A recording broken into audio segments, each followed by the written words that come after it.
ইরানকে ঘিরে চলমান আঞ্চলিক উত্তেজনার মধ্যেই পশ্চিম এশিয়ায় নতুন এক সামরিক জোট গঠনের আলোচনা জোরালো হচ্ছে। পাকিস্তান, সৌদি আরব, তুরস্ক ও কাতারকে ঘিরে সম্ভাব্য এই প্রতিরক্ষা কাঠামোকে অনেক বিশ্লেষক ইসলামিক ন্যাটো হিসেবে অভিহিত করছেন। যদিও এখনও আনুষ্ঠানিকভাবে এমন কোনো জোট ঘোষণা করা হয়নি, তবুও সাম্প্রতিক কূটনৈতিক ও সামরিক তৎপরতা মধ্যপ্রাচ্যের ভূ রাজনীতিতে বড় ধরনের পরিবর্তনের ইঙ্গিত দিচ্ছে। পারফেক্ট ব্লেন্ডের ফ্রেশ মশলা, ভালোবাসার স্বাদ অটুট থাক।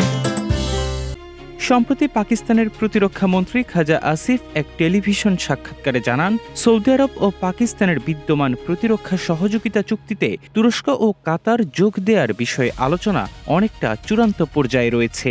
তার ভাষায় এই জোট শুধু সামরিক নয়, অর্থনৈতিক সহযোগিতার ক্ষেত্রেও গুরুত্বপূর্ণ ভূমিকা রাখতে পারে। বিশ্লেষকদের মতে ইরান, যুক্তরাষ্ট্র ও ইসরায়েলের সংঘাতের পর মধ্যপ্রাচ্যের নিরাপত্তা কাঠামোয় বড় ধরনের পরিবর্তন এসেছে। উপসাগরীয় দেশগুলো এখন নতুন করে নিজেদের নিরাপত্তা জোট ও কৌশল নির্ধারণ করছে। বিশেষ করে সৌদি আরব ও কাতারের মতো দেশগুলো মনে করছে, আঞ্চলিক সংকটের সময় যুক্তরাষ্ট্র সবসময় প্রত্যাশিত নিরাপত্তা দিতে পারছে না। ফলে মুসলিম সংখ্যাগরিষ্ঠ দেশগুলোর মধ্যে আলাদা প্রতিরক্ষা সমন্বয়ের আলোচনা গুরুত্ব পাচ্ছে।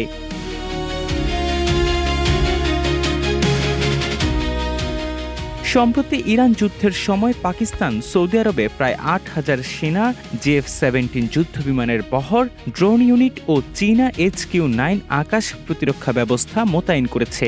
পাকিস্তান সৌদি প্রতিরক্ষা চুক্তির আওতায় ভবিষ্যতে ৮০,০০০ পর্যন্ত পাকিস্তানি সেনা দেশটিতে মোতায়েনের সুযোগ রয়েছে। ভারতীয় সামরিক বিশ্লেষকদের মতে তুরস্ক ও পাকিস্তানের ঘনিষ্ঠ সামরিক সম্পর্ক এবং সৌদি আরবের আর্থিক শক্তি একসঙ্গে কাজ করলে দক্ষিণ এশিয়া ও মধ্যপ্রাচ্যের নিরাপত্তা পরিস্থিতি আরও জটিল হতে পারে। বিশেষ করে ভারত পাকিস্তান উত্তেজনার প্রেক্ষাপটে এই জোট নয়াদিল্লির জন্য নতুন কৌশলগত চাপ তৈরি করতে পারে বলে ধারণা করা হচ্ছে। তবে এই জোট বাস্তবে কতদূর এগোবে তা নিয়ে এখনও বড় ধরনের অনিশ্চয়তা রয়েছে। কারণ সম্ভাব্য 4টি দেশের সঙ্গেই যুক্তরাষ্ট্রের গভীর সামরিক ও অর্থনৈতিক সম্পর্ক রয়েছে।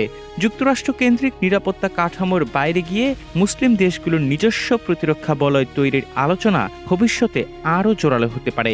তবে সেটি শেষ পর্যন্ত পূর্ণাঙ্গ সামরিক জোটে রূপ নেবে নাকি কৌশলগত সমন্বয় হিসেবেই সীমাবদ্ধ থাকবে, সেটি এখন দেখার বিষয়।